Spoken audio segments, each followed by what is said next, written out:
je voudrais inviter chacun de nous à un service qu'il va rendre à son voisin. Et le service consiste à dire à son voisin, s'il te plaît, ne dors pas, ta destinée en dépend.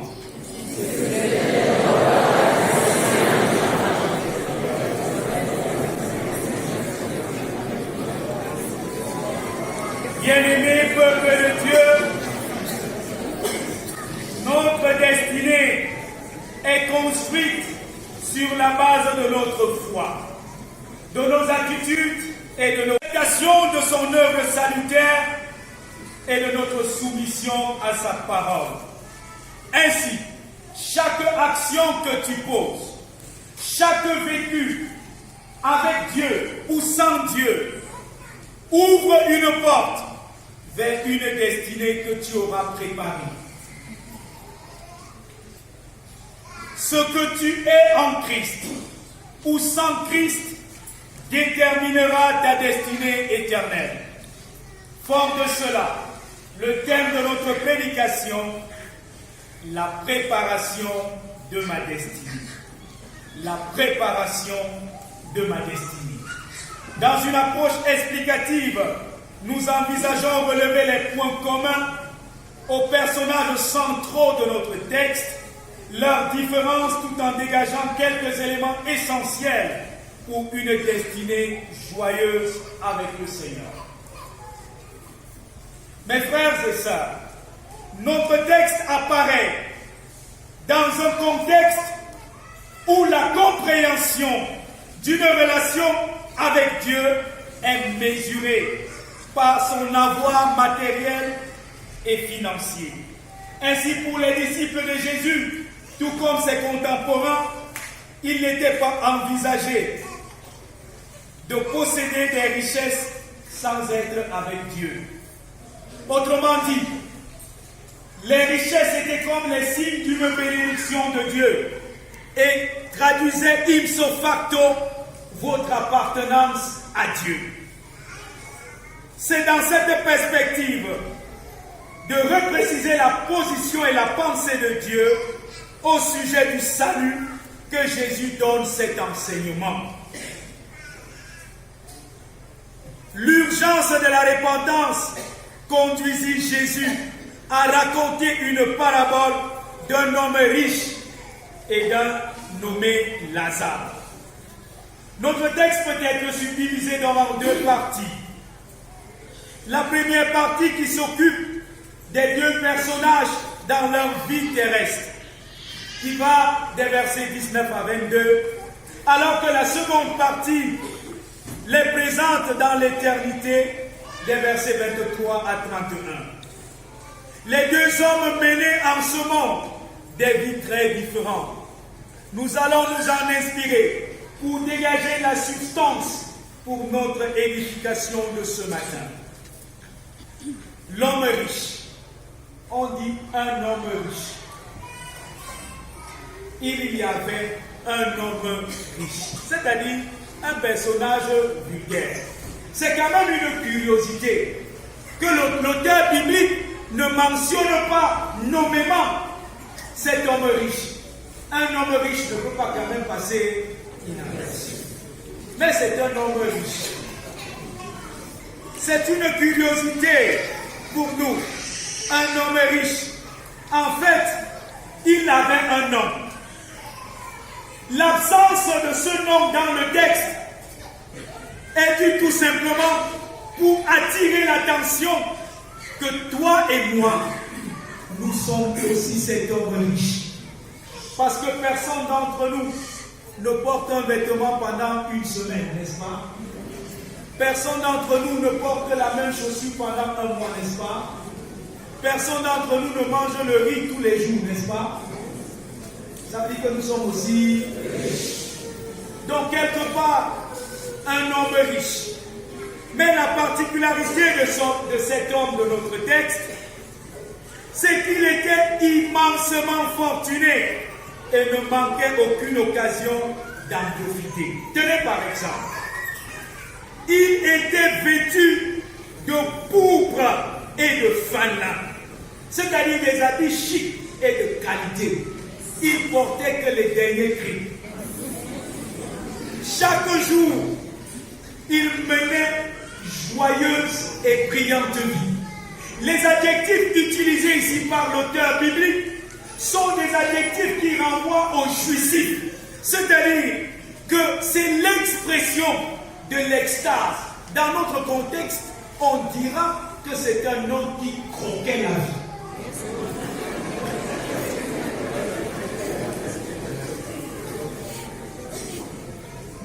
Cet homme, sur sa table, des mets garnis, des mets délicats et très digestifs. N'allons pas chercher la qualité de son vin. Cet homme vivait malheureusement pour lui-même, et accordait toute priorité à ses appétits. Il n'éprouvait aucun amour vrai pour Dieu et ne se souciait pas de son prochain. Bref, cet homme ne pensait qu'à lui sans s'occuper des autres. Quant à Lazare est le contraste de cet homme que nous venons d'évoquer. C'était un pauvre mendiant. Il est d'abord pauvre, ensuite il est mendiant.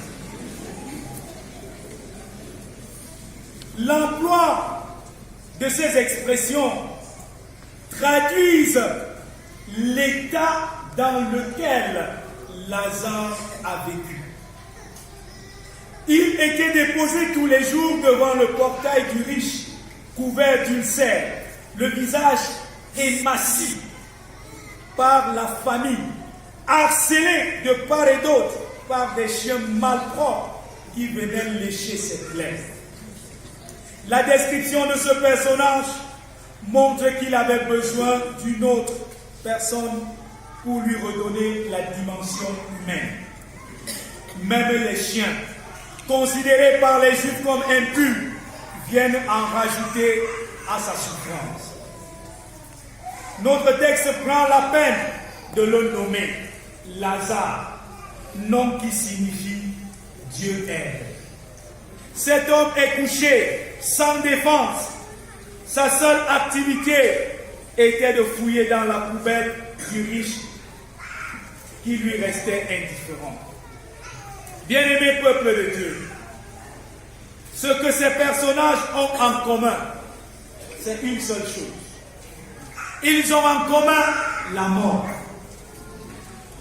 Le pauvre mourut et il fut porté par les anges dans le sein d'Abraham. Il meurt et les anges sont davantage à son service. Le riche mourut aussi. Le texte précise bien. Il mourut aussi. Mais en retour, il fut simplement enseveli. Ne me demandez pas s'il était allé avec son dernier costume ou avec un plat copieux. Il fut enseveli. Signalons que l'homme riche n'a pas été jeté dans le séjour des morts parce qu'il était riche. Non. Ce n'est pas parce qu'il était riche qu'il va dans le séjour des morts. Le salut repose sur la foi en Jésus-Christ. Ainsi, les hommes seront condamnés uniquement pour avoir refusé de croire en Jésus-Christ. Refusé de se repentir. Refusé d'abandonner la vie de péché pour servir Jésus-Christ. Voilà la seule condition pour être sauvé ou pour ne pas être sauvé. Croire en Jésus-Christ, vous êtes sauvé. Vous ne croyez pas, vous n'êtes pas sauvé. Mais ce riche du texte démontre par son mépris du pauvre couché à sa porte qu'il n'avait pas de foi qui sauve. Bref, qu'il n'avait pas cru. Même s'il était un bon religieux, il fréquentait la synagogue et il était réputé dans la synagogue reproché. Il ne vivait que par ses richesses qui l'éloignaient de l'amour de Dieu et de la compassion pour son cœur. Dieu n'est pas contre les richesses. Il n'est pas contre les riches. Moins encore, le plus riche de la Bible. Abraham était riche. Abraham avait beaucoup de richesses. Mais c'est Abraham qui est dans le sang, qui est dans la félicité céleste. Vous comprenez avec moi que ce n'est pas la richesse qui nous exclut du royaume des cieux, mais c'est l'attachement à la richesse ou vivre dans la richesse sans Dieu qui nous éloigne du salut. Refuser de croire en Jésus-Christ, c'est la pire des choses qui puissent arriver à un homme. Lazare est sauvé, pas parce qu'il était pauvre, non. Certains vont ici que mieux de moi, je suis pauvre, je serai sauvé. Non. Lazare n'est pas sauvé parce qu'il était pauvre, mais parce qu'il avait placé sa confiance dans le salut de son âme. Parce que Lazare n'avait que son âme à offrir au Seigneur. Parce que Lazare ne vivait que dans une dépendance pour le Seigneur. Bien-aimé peuple de Dieu, tout comme ce riche, membre de la synagogue respecté, tu es indifférent à l'amour de Dieu. Tu vis centré sur toi-même et sur ton avoir. Dieu veut te voir, lui faire confiance et agir par amour pour lui. Ce que tu fais et es aujourd'hui donne des orientations sur ta destinée éternelle.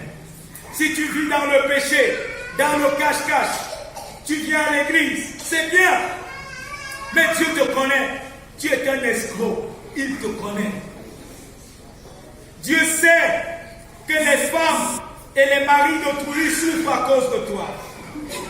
Dieu sait que les élèves dans ta classe ne respirent pas à cause de toi. Dieu sait également que tu es un élève sans en être un, parce que tu détournes les gens à l'école.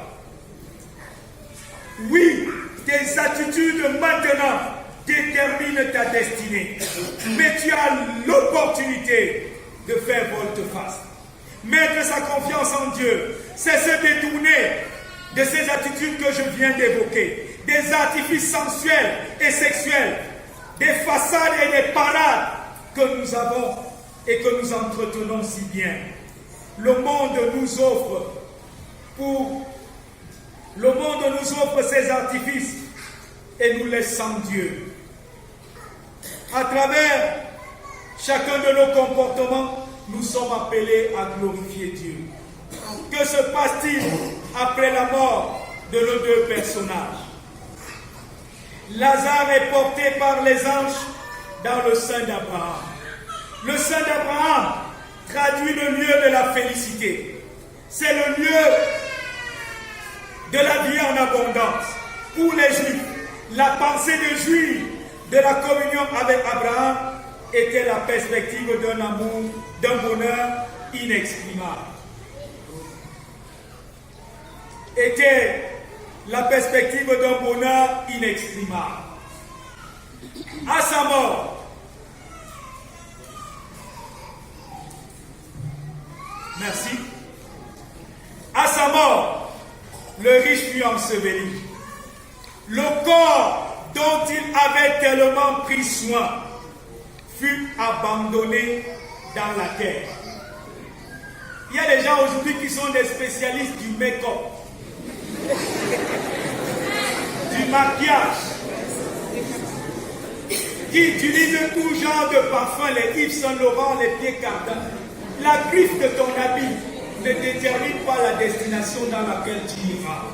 Le parfum que tu mets, tous les artifices, les make-up là, ça ne te servira à rien. Celui-ci en a fait plus que toi. Le voilà là où il se trouve là maintenant. Dans notre monde, combien investissent sur leur corps? Combien de temps consacrons-nous pour des soins à notre âme sous la direction du Saint-Esprit? Combien de temps prenons-nous pour la communion avec Dieu? Je n'ai rien contre les mamans. Regardez seulement le temps que vous prenez pour choisir l'habit. Ensuite, le temps que vous prenez pour le mariage. C'est au moins le temps de 2 intercessions. Vous pouvez lire au moins beaucoup de textes. Tout cela, c'est bien. C'est bien. Il faut entretenir son corps. hygiène corporelle, c'est une bonne chose. Mais accorder tellement du prix et rester attaché à cette façade, à cette parade, négligeant l'essentiel, votre âme, c'est une perte de temps. Oui, Dieu ne se préoccupera pas de savoir si tu as bien entretenu ton corps. Il ne cherchera pas à savoir quel genre de vêtements portais-tu, quel genre de chaussures portais-tu. Ce qui l'intéresse, est-ce que ton âme s'est détournée du péché? Est-ce que tu as cru en Jésus-Christ? Une chose se produit dans la vie de nos deux personnages dans l'au-delà. L'un se trouve dans un lieu de tourment, il s'agit du riche. L'autre dans le sein d'Abraham, consolé, c'est Lazare. Par cet enseignement, Jésus montre à ses disciples qu'une richesse sans Dieu n'est pas le signe d'une bénédiction et par conséquent ne conditionne pas notre salut.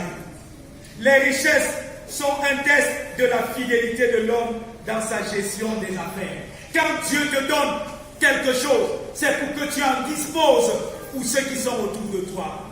Combien de personnes meurent avec des millions dans leur coffre-fort? Pourtant, elles avaient tout simplement besoin d'une perfusion.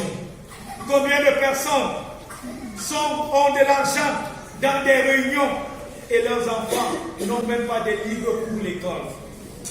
Combien de personnes encore, lorsqu'elles tombent malades et lorsqu'elles vivent chez elles, se refusent de bien s'alimenter et d'envoyer les enfants, leurs femmes, avoir des soins nécessaires? On leur appelle à se débrouiller. Et après, on meurt et on laisse tout cet argent. Dieu te donne les richesses pour que tu le glorifies à travers ces richesses en prenant soin de tous ceux qui sont autour de toi. Une richesse sans la compassion, sans l'amour, ne sert à rien. C'est un cimetière. Notre texte nous fait savoir que le riche vit de loin Abraham et Lazare dans son sein. Il appelle Abraham. Père Abraham, aie pitié de moi. S'il te plaît, demande à Lazare. Demande à Lazare. Il a besoin des services de Lazare. Même là-bas, Lazare, de son vivant, il n'a même pas recruté Lazare comme boy. Mais là-bas, il trouve que Lazare peut être quand même son boy. Demande à Lazare de tremper son doigt dans de l'eau. Ce doigt, cette main qui n'a jamais déposé un morceau de pain là-dessus, c'est cette main qu'il a besoin de la goutte d'eau pour rafraîchir ma langue, car je souffre atrocement. Abraham reconnaît le riche comme un de ses enfants charnels. Le riche était un religieux, donc il connaît au moins Abraham. Mais il n'était qu'un enfant charnel d'Abraham. Comme dans l'église, il y a des gens qui sont nés dans l'église sans Jésus, le chef de l'église. Ils sont dans l'église tous les jours. Je suis l'enfant de tel pasteur. J'ai été baptisé par tel pasteur. Car autant de tel, autant de ceci, c'est nous qui avons construit ceci. Ça n'a pas suffi pour le riche. Abraham a besoin des enfants d'une postérité spirituelle. Et Lazare fait partie de la postérité spirituelle d'Abraham. Et pour être de la postérité spirituelle d'Abraham, il faut naître de nouveau. Nous avons, mes frères et sœurs, des personnes qui vivent dans la chair. Elles se caractérisent par une religiosité de façade, emprisonnées dans les plaisirs et les passions, dans la religion traditionnelle. Dieu a besoin des personnes régénérées par la rupture avec le péché pour être totalement consacrées à l'Éternel. Remarquons qu'Abraham n'accuse pas le riche. Abraham lui rappelle sa vie d'abondance et de plaisir, ainsi que la pauvreté de Lazare. Ainsi, de l'autre côté, on a l'impression que les rôles sont inversés. chacun récoltera ce qu'il aura sémé. Dis encore à ton voisin, prépare bien ta destinée. Bien-aimé, le choix présent que tu fais, les choix présents que tu fais dans ta vie, conditionnent ta destinée éternelle. Une fois la mort intervenue, il n'y a plus rien à faire. La Bible déclare, il est réservé à tout homme de mourir une seule fois, après quoi vient le jugement. Il n'existe pas de passage entre la demeure des perdus et celle des sauvés, et vice-versa. Dans le séjour des morts, le riche demande à Abraham, s'il te plaît, dis à Lazare de faire quelque chose pour moi. Lazare peut avoir la bonne volonté, mais cela est impossible. Aujourd'hui, on voit dans les enterrements des personnes qui se placent pendant les témoignages. Quand tu arrives là-bas, garde une place pour moi. Salue mon oncle, notre tante. Dis-leur que nous nous portons bien et qu'ils prient pour nous. Afin que ça, c'est du mensonge. Ils ne peuvent rien faire pour vous. Et si tu as passé le temps à nourrir le crâne de tes ancêtres, il est incapable de te sauver. Même devant Dieu, il ne peut pas plaider pour toi. Le riche a compris que sa cause était perdue. Il n'y avait plus rien à faire pour lui. Alors, il se trouve une vocation tardive d'évangéliste. Il se trouve subitement une vocation tardive d'évangéliste. Et il dit, Abraham, envoie Lazare, j'ai 5 frères. S'il te plaît, envoie Lazare, avertis mes frères, afin qu'ils ne viennent pas dans ce lieu de tourment. Il connaît l'exemple de vie qu'il avait montré à ses frères. Et tu peux être l'un des frères de ce riche-là. Il dit, s'il te plaît, va dire à mes frères qu'ils arrêtent cette vie de volupté, de plaisir sans Dieu, afin de ne pas venir dans ce lieu de tourment. Abraham lui répond, ils ont Moïse et les prophètes. Bref, ils ont les serviteurs de Dieu qui les écoutent. S'ils les écoutent, c'est une bonne chose. S'ils ne les écoutent pas, assurément ils viendront te trouver. Mais jusque-là, le riche n'en démord pas. Il continue son plaidoirie. S'il te plaît, Abraham, je suis sûr d'une chose. Si c'est quand même un mort qui quitte ici, je peux aller leur dire, ils vont croire. Contre toute attente, Abraham lui répond, si même un mort partait de ces lieux, et pour leur parler, ils ne croiraient pas. Ils ont Moïse et les prophètes. Mes frères et sœurs, combien de temps as-tu écouté la parole de Dieu sans jamais croire véritablement, sans jamais marquer une rupture avec cette vie de façade? On te donne des titres à l'église, on te donne des honneurs quand tu passes, mais toi-même tu sais que tu ne représentes rien. On peut t'appeler pasteur, on peut t'appeler ancien, on peut t'appeler grand conseiller, président. Mais au quartier, on te connaît bien. Et on peut être surpris à la fin des temps, comme ce riche qui donne l'impression que ça l'étonne de se retrouver à cet endroit. Il avait préparé sa destinée et il s'y trouve. D'autres estiment qu'ils aiment leurs femmes ou leurs enfants et que leur prière serait suffisante pour assurer leur salut. Certains envoient même leurs enfants à l'église. Arrive là-bas, tu pries pour nous. Arrive la femme, arrive, tu pries pour nous. Le salut est individuel. Si tu ne crois pas, tu n'es pas sauvé. Les prières de l'autre ne peuvent t'aider que si tu as prié. Comment traites-tu tes voisins au quartier, tes enfants, ton épouse?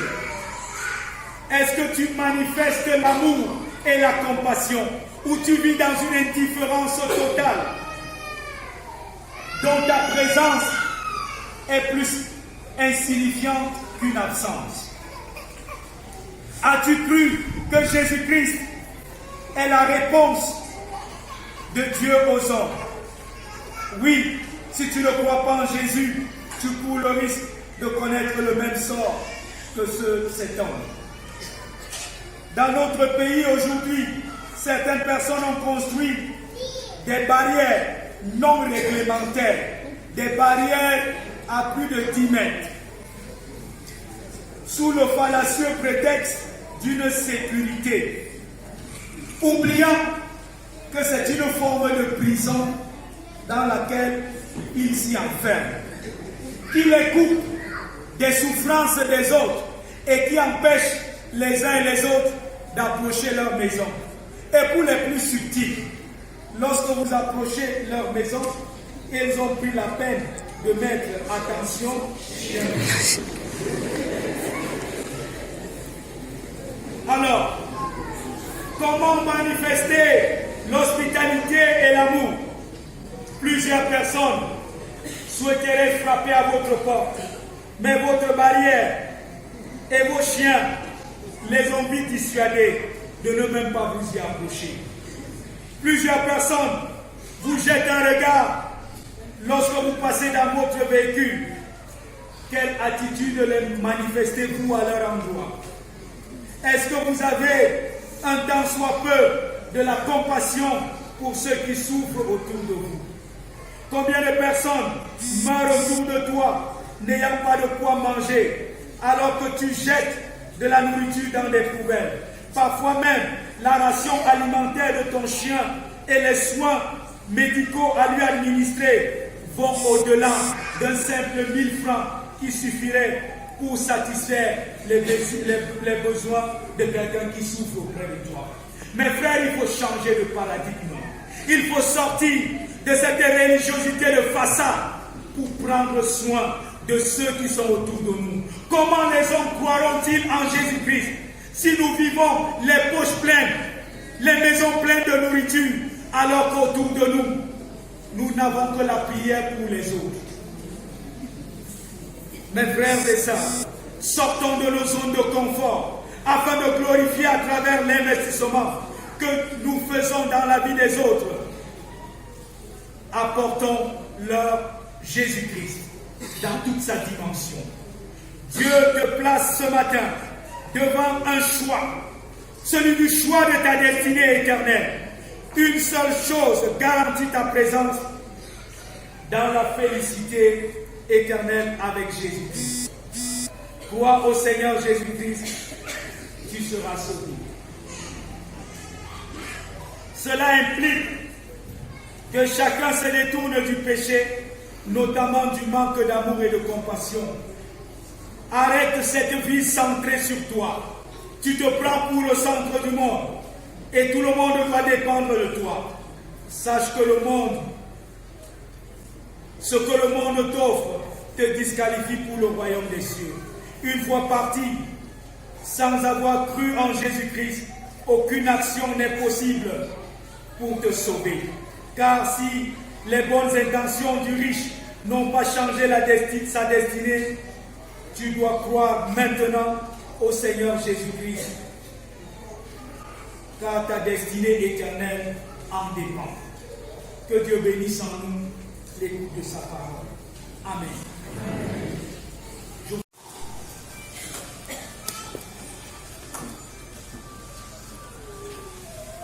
Dis au Seigneur Jésus que tu as besoin de lui.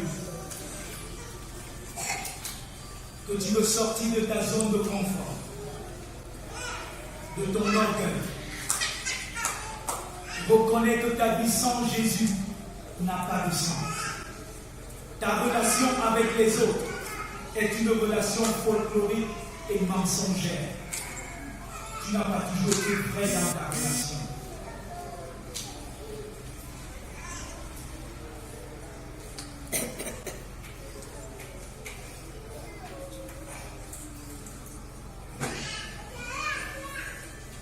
Dis à Jésus que tu ne veux pas rater l'occasion de saisir sa main.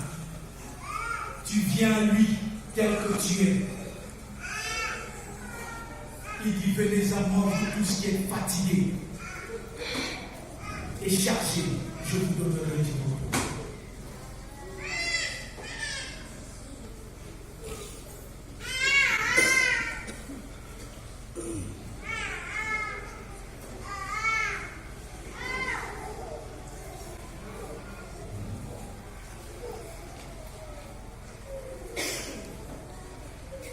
Seigneur Jésus, tu vois un peuple meurtri, un peuple attaché à ses richesses, un peuple qui te donne une adoration acide, un peuple plongé dans l'hypocrisie et dans une religion de façade. Oh Dieu, tu as besoin des hommes et des femmes qui te cherchent. Ce matin, je me joins à mon frère et ma soeur pour te dire que j'ai besoin de toi. J'ai besoin de toi comme mon seul Seigneur et mon Sauveur. J'ai besoin de vivre par toi et pour toi. Je refuse de dépendre de mes possessions.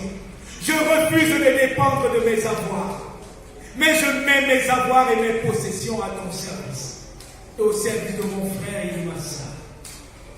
Seigneur, donne-moi de me dépouiller de cette vieille nature de péché et d'accepter le salut que tu m'offres en Jésus-Christ. J'accepte ton salut, j'accepte ton pardon, je reçois par la foi et par la grâce le salut que tu m'offres. Je reconnais que je ne mérite rien. Je reconnais que mon péché parle contre moi. Mais ta grâce est suffisante pour me relever. Merci de me pardonner. Merci de m'accueillir comme ton enfant. Je me réclame de la postérité spirituelle d'Abraham. Je me réclame de l'église triomphante de Jésus-Christ et non d'une église morte et de façade. Non d'une église de tintamarre et d'agitation, de calomnie et de mépris, mais d'une église glorieuse, celle qui cherche ta face. Je me réclame des serviteurs du Dieu vivant, qui le servent en tout temps et en tout lieu, et que chaque action de ma vie est le prolongement de ton amour et de ta grâce dans la vie de mon frère et de ma soeur. Merci de me bénir et de bénir tous ceux que je rencontrerai, qu'ils voient en ma vie la vie glorieuse du Christ Sauveur. Merci Jésus. Merci de nous exaucer. Amen.